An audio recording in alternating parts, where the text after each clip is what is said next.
사도행전 19장 1절에서 4절까지의 말씀을 저와 여러분이 교독하도록 하겠습니다.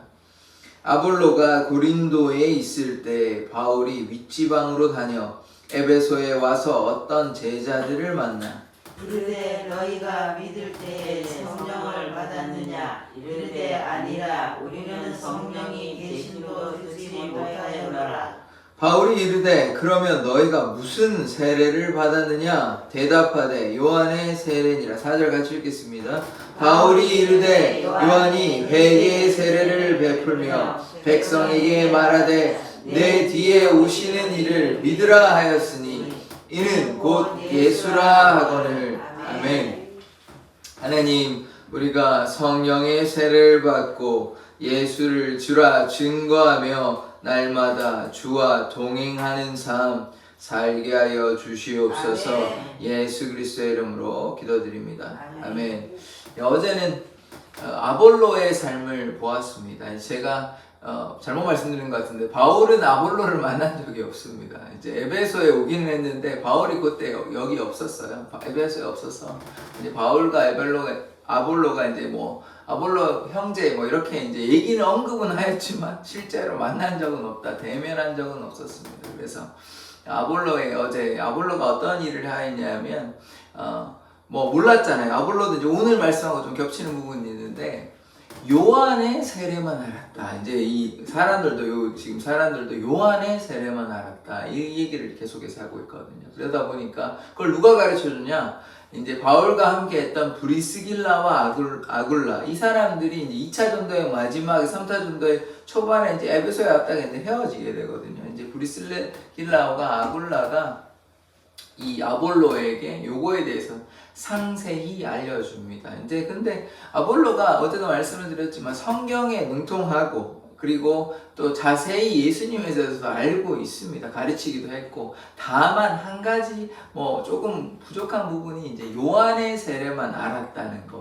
요거에 대해서 이제 브리스길라와 아굴라가 잘 알려주었기 때문에 이제 뭐 그렇게 부족함이 이제 없는 것이죠. 성경 원래 능통한 사람이고 예수에 대해서도 모르는 사람이 아니고 말도 잘하고 이러다 보니까 아가에 가서 이제 많은 사람들이 돌아오게 되는 하나님의 역사가 나타나게 되는 것입니다. 이제 에베소가 이제 터키 지역이고요. 이제 그리스가 배로 가면 이제 가깝습니다. 뭐 6km 배로 가는지 뭐 정확히 나와 있지 않기 때문에 알 수는 없죠. 어쨌든 뭐 그렇게 먼 곳은 아닙니다.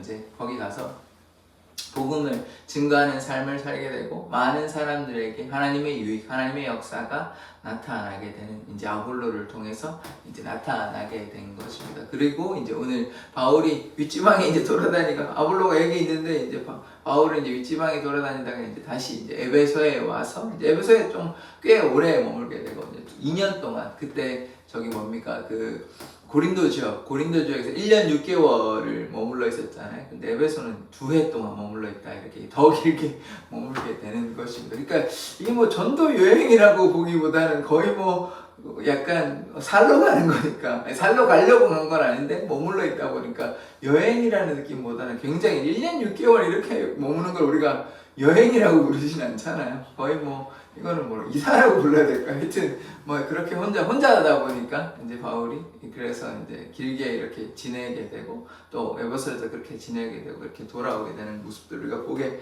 되는 것입니다. 1절의 말씀을 보겠습니다. 아볼로가 고린도에 있을 때 고린도에서 많은 유익이 나타났다고 말씀을 드렸잖아요. 바울이 윗지방으로 다녀 다시 이제 에베소에 와서 어떤 제자들을 만나. 이 어떤 제자들이라고 이제 성경에 뭐 제자, 형제 이 사람들은 특징이 뭐냐? 다 예수님을 믿는 사람들인데 뭘 모르거나 어쨌든 예수님을 믿는다는 공통점이 있는 것입니다. 근데 이제 조금 문제라고 할까요? 이제 2절에 보시면 이르되 너희가 믿을 때 성령을 받았느냐? 이르되 아니라 우리는 성령이 계심도 듣지 못하였노라.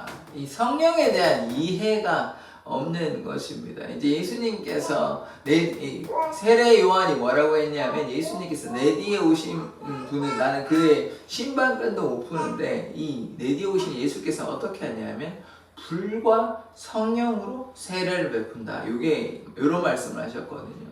근데 제가 분명히 말씀드렸던 것은 예수님은 단 한 번도 세례를 베푸신 적이 없습니다. 예수님께서 세례를 베푸신 적은 없고 제자들이 세례를 베풀었고요. 그래서 이제 예수님께서 부활하시고 이제 올라가신 승천하신 이후에 그러면 어떤 세례가 나타나냐? 성령으로 세례를 베풀게 되는 것입니다. 그러니까 지금 요거에 대해서 이 제자들이 예수님을 따르는 이 제자들이 12제자가 일으키는 거 아닙니다. 예수님 믿는 사람들이 요거를 몰랐다는 것이에요. 예수님을 믿긴 하는데 성령이 뭔지, 뭐 성령이 누구신지, 뭐 보혜사, 뭐 이런 개념조차가 아예 없는 것이죠. 그냥 예수님만 아는 거예요. 예수님만.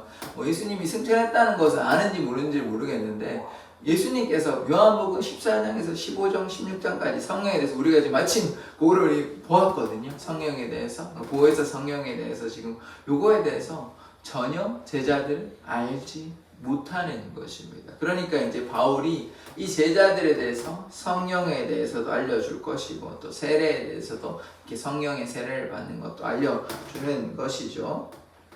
자, 3절의 말씀. 바울이 이르되 그러면 너희가 무슨 세례를 받았느냐? 대답하되 요한의 세례니라. 요한의 세례와 예수님의 세례의 차이는 무엇이냐?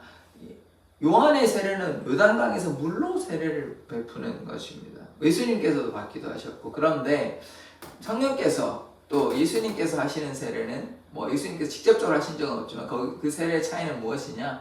불로 성령으로 세례를 베푸는 것입니다. 그래서 이게 결국은 성령을 세례를 받는다는 것은 무엇이냐면 예수를 주라 고백하기 위한 것입니다. 성령이 아니고서는 예수를 주라 증거할 수 없다 이렇게 분명히 얘기하기 때문에 성령께서 역사하심으로 성령께서 세례를 베푸심으로 말미암아 어떻게 되냐? 예수를 주라 증거하게 된다. 그렇게 믿음으로 나아가면 구원을 얻게 된다. 그래서 예수를 주라 고백하는 일들을 감당하시는 분이 누구시냐? 성령이십니다. 그래서 제가 수요일에 말씀을 어떻게 드렸냐면 아버지 하나님께서 성부께서 구원을 계획하시고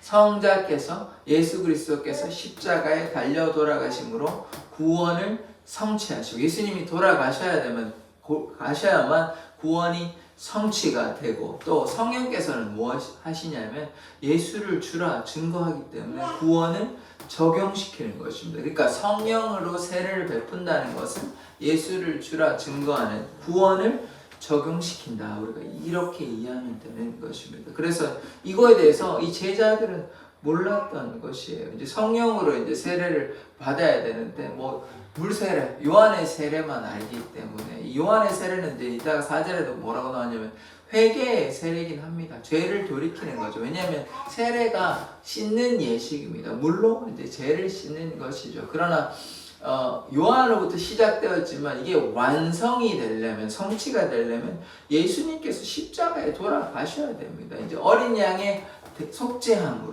우리의 죄를 속하여 주셔야 되잖아요. 단번에 제사로 의로운 자께서 불의한 자 우리를 위해서 죄를 위하여 죽으셨잖아요. 그러므로 이제 우리가 어떻게 됐냐면 하나님께로 나아갈 수 있게 되고 또 예수님께서는 죽으셨지만 부활하셨잖아요. 그러니까 우리도 죽는 것이 아니라 영원한 생명을 얻는다. 예수를 믿으면 누구든지 구원을 받고 영생을 얻는다. 멸망치 않고 누구든지 예수를 믿으면 멸망치 않고 죽음으로 가는 것이 아니라 영생을 얻는다. 요 복된 소식이 있는 것입니다. 이게 복음의 역사인 것이죠. 그런데 지금 예수님께서 돌아가신 지도 얼마 안 됐고 또 사람들이 예수에 대해서 요한의 세례에 대해서는 회개의 세례에 대해서는 어느 정도 알고 있으나 예수님께서 주시는 또 성령님을 통해서 사실 성령님이 예수의 영이시거든요. 그러니까 삼위일체 하나님께서 결국 예수님께서 베푸시는 거나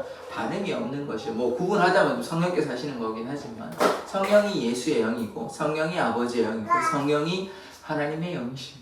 그러니까 삼위일체 하나님이시기 때문에 그래서 이 성령에 대해서 잘 몰라서 이제 4절에 이제 요거에 대해서 이제 가르쳐주고 알게 되는 깨닫게 되는 것이죠. 4절 보시면 바울이 이르되 요한이 회개의 세례를 베풀며 백성에게 말하되 내 뒤에 오시는 이를 믿으라 하였으니 이는 곧 예수라 하거늘.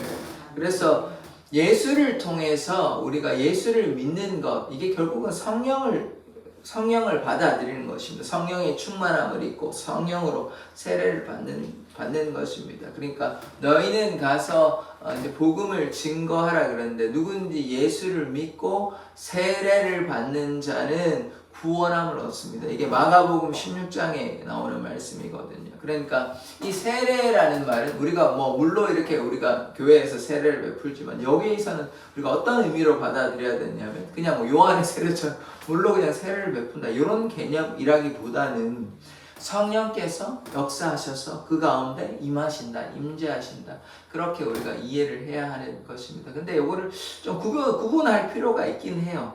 이제 세례 교인이라고 하는데도 불구하고 성령에 대해서 우리가 예수를 믿는 것이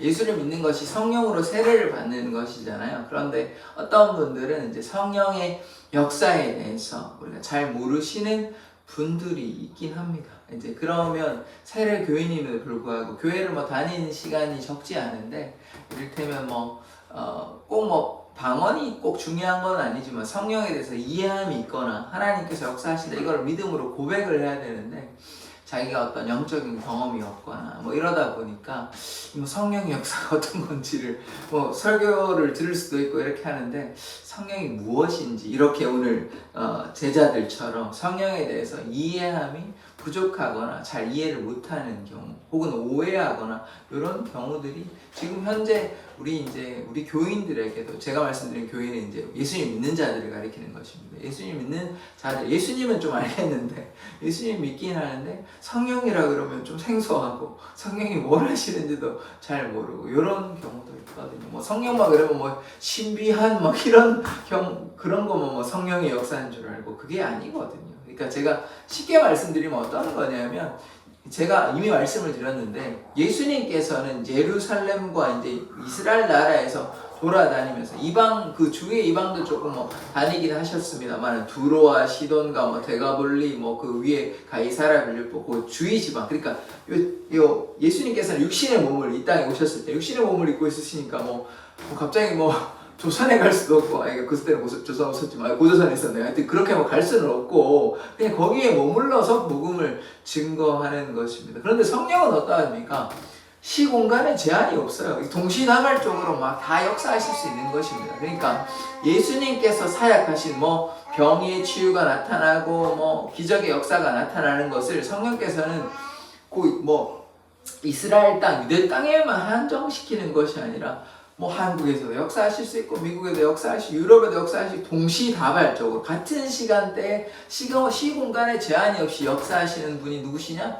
그분이 성령님이십니다. 같은 예수님의 사역을 감당하시는데, 그러니까 제가 뭐라고 말씀드렸어요? 쌍둥이와 같은 역할을 하시는 거예요. 또 다른 보혜사, 은혜를 지키시는, 예수님께서 그러하신 분인데, 예수님과 동일한 사역을 하시는데 뭐가 다르냐? 시공간에 제한이 없는 것이. 성령께서 그렇게 전 인류의 전 세상에 동시다발적으로 역사하시는 분이 누구시냐? 그분이 성령님이십니다. 어떤 특별한 기운 이런 게 아니고요. 성령께서 인격체입니다. 성령께서 인격이시고, 그래서 성령께서 우리에게 뭘 또 가르쳐 주시냐? 죄에 대하여, 의에 대하여, 심판에 대하여 알려주시는 것입니다. 성령께서 우리를 가르치시고 인도하시고 안내하시고, 그래서 제가 뭐라고 말씀드렸냐? 상담가 변호사가 된다. 그래서 우리가 성령께서 우리가 말할 수 없는 탄식함으로 우리가 어찌할 바를 몰라 헤매고 있는데, 빌 바를, 어떻게 기도해야 할 바를 알지 못하는데, 성령께서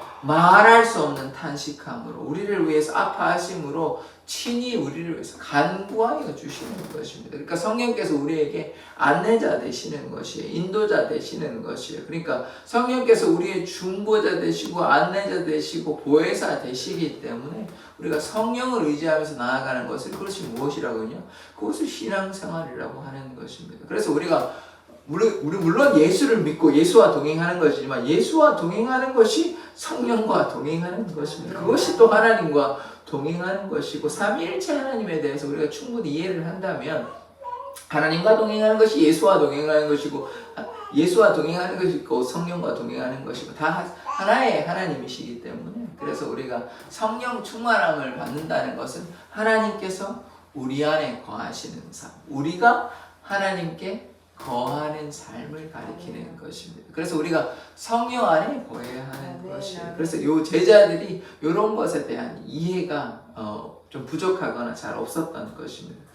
그러니까 우리도 이제 말씀의 성령에 대해서 이제 듣긴 하는데 성경을 잘 이해를 못하면 그냥 예수만 뭐 하나님만 이렇게 생각해서는 안 되는 것입니다. 하나님의 영 성령께서 역사하심으로 말미암아 우리가 예수를 주라 고백하게 되는 것이거든요. 예수님께서 회당에서 이사야 몇 장인지 정확히 기억 안 나요. 61장인가 그렇게 기억하는데 여호와의 영이 내게 임하셨사오니 가난한 자에게 아름다운 소식을 전하게 하려 하심이라. 요 말씀을 시작하시면서 예수님께서 이 공생애를 시작하였거든요. 여호와의 영이 뭡니까? 그게 하나님의 영, 성령의 성령. 구약에 성령이 안 나오는 게 아니에요. 성령이 많이 나옵니다. 이 뭐 예수님께서 언급하고 성령이 오시는 것이 아니라 원래 계셨는데 이제 두드러지게 역사하시는 그것이 성령께서 주도하시는 거. 물론 구약에서도 역사하셨습니다만 두드러지게 삼손도 하나님의 영이 임해서 그렇게 되는 것이고요. 사울과 다윗은 하나님의 영이 임했습니다. 그래서 하나님의 역사는 하나님의 영으로 이렇게 나타나는 것이지 그냥 뭐 어떻게 육신으로 우리가 뭐 어디 갈 수도 있는 것이 아니고 성령께서 역사하시는 것이 하나님께서 우리 가운데 역사하시는 것은 또 구약에서는 또 뭐 다른 특징도 있긴 하죠. 뭐 그런 하나님께서 직접적으로 현현하시는 것, 그러니까 육신의 모습으로 나타나시는 경우도 있습니다. 대표적인 경우가 어떤 경우냐면 아브라함에게 새 천사가 나타났다고 하는데 한 분이 하나님의 현현으로 하나님께서 육신의 몸으로 이제 그것을 어떤 사람들은 그리스도다 예수 그리스도의 전에 이제 이미 나타나셨다고 보기도 하고 아니다 뭐 그냥 하나님께서 육신의 모습으로 나타나셨다 이렇게 보기도 합니다. 한두 군데가 아닙니다. 또 잘하는 것이 어디냐면 우리가 그 다니엘의 세 친구 있잖아요. 하나냐, 미사엘, 아사랴. 그게 이제 사실은 사드락과 메삭과 아벳느고 이제 제가 그 말을 되도록이면 안 쓰려고 하는데 왜냐하면 그 말이 안 좋은 뜻을 가지고 있거든요. 사드락과 메삭과 그냥 뭐 우리가 듣기에는 그냥 사드락과 메삭과 아벳느고 이렇게 하지만 원래 하나냐, 미사엘, 아사랴가 좋은 뜻입니다. 이게 뭐 하나님과 관련된 제가 다 기억을 못 하는데 이게 뭐 하나님 뭐다 이렇게 다 뜻이 있거든요. 그런데 사드락과 메삭과 아벳느고는 그 뜻을 완전히 이방신으로 해가지고 안 좋은 뜻이 되어버립니다.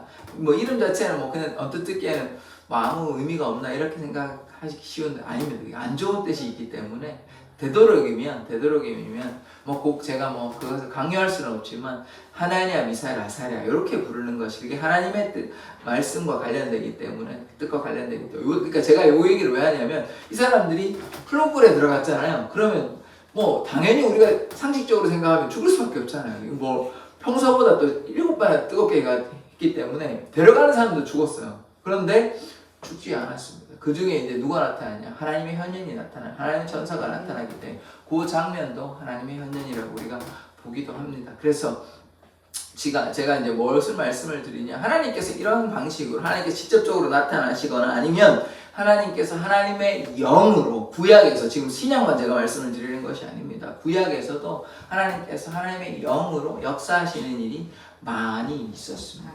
하나님의 신이 처음에 창세기 1장부터 나옵니다. 흑암 가운데 하나님의 신이 성령이 운행하시다. 수면에 운행하시더라.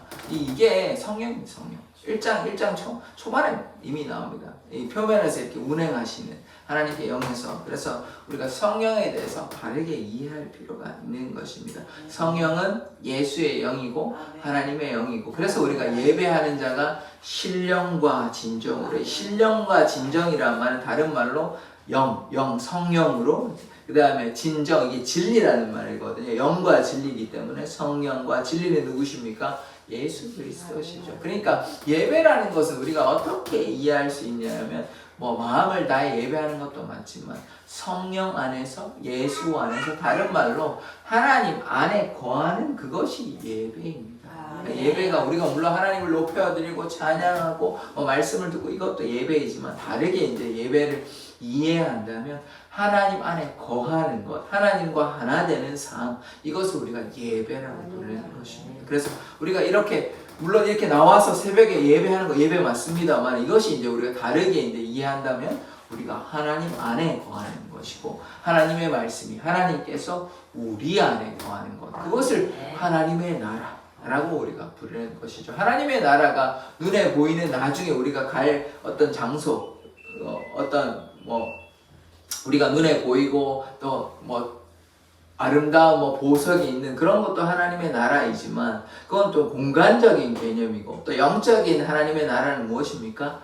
하나님의 계시는 그곳이 하나님의 나라인 것입니다. 그러니까 예배가 하나님 안에 거한다고 말씀을 드렸잖아요. 다른 말로 우리가 하나님의 나라에 거하는 삶입니다. 그러니까 예배는 하나님과 동행하는 것, 예수님과 동행하는 것이니까, 예수님과 동행하는 것이 제가 뭐라고 말씀드렸냐면 하나님의 나라에 거하는 삶이다, 이렇게 말씀을 드렸어요. 그러니까 우리가 예배라는 것은 하나님과 동행하고 하나님 안에 거하는 삶을 살아가게 되는 것입니다. 그것을 우리가 다른 말로 또 뭐라고 얘기하냐?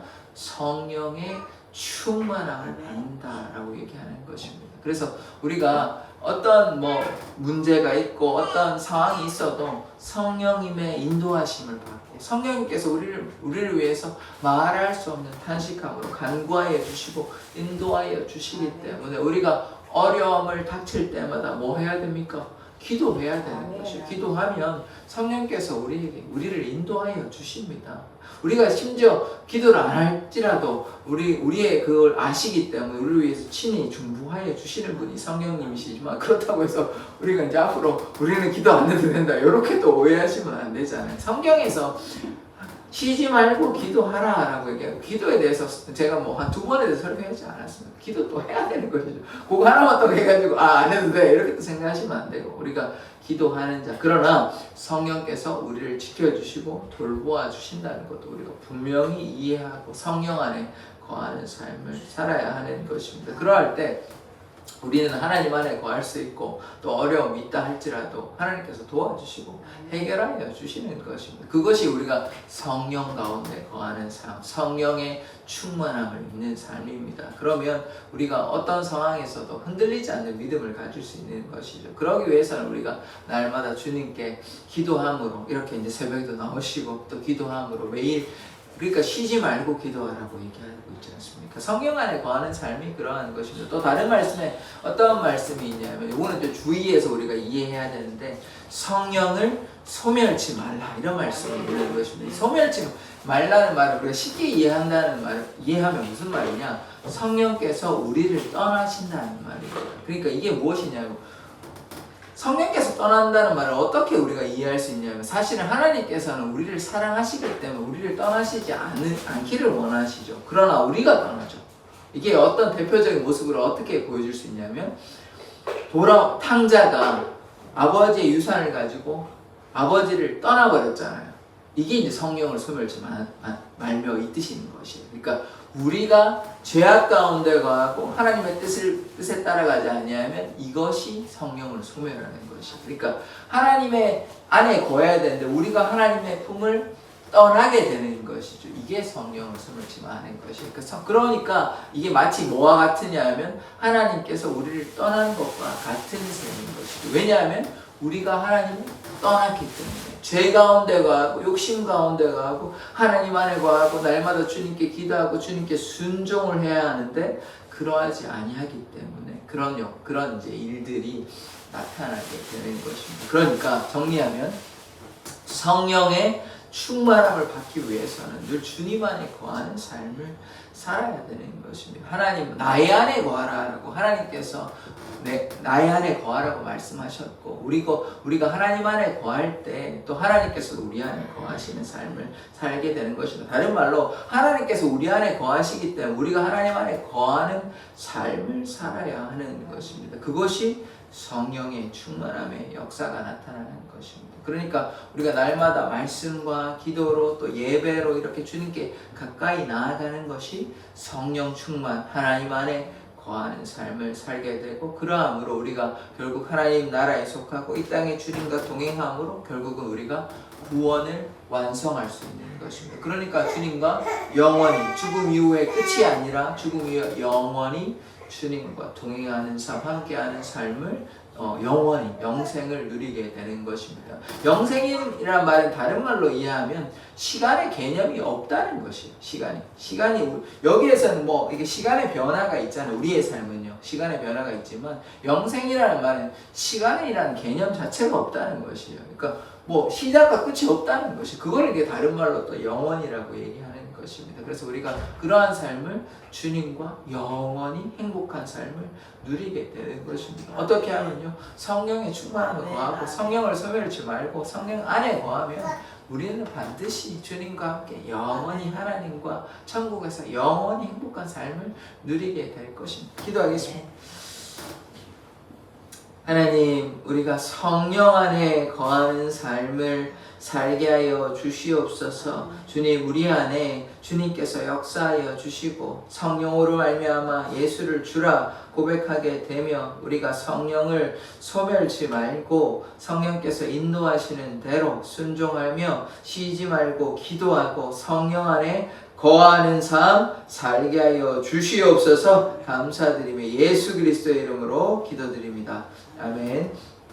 주기도 오늘 예배를 마치도록 하겠습니다. 하늘에 계신 우리 아버지여, 이름이 거룩히 여김을 받으시오며 나라에 임하옵시며 뜻이 하늘에서 이룬 것 같이 땅에서도 이루어지이다. 오늘날 우리에게 일용할 양식을 주옵시고 우리가 우리에게 죄 지은 자를 사하여 준 것 같이 우리 죄를 사하여 주옵시고 우리를 시험에 들게 하지 마옵시고 다만 악에서 구하옵소서. 대개 나라와 권세와 영광이 아버지께 영원히 있사옵나이다. 아멘. 우리가 날마다 성령의 충만함 가운데 거할 수 있도록 성령의 역사, 성령의 불이 우리 가운데 임재하게 해달라고 주여 한번 외치고 기도하도록 하겠습니다. 주여!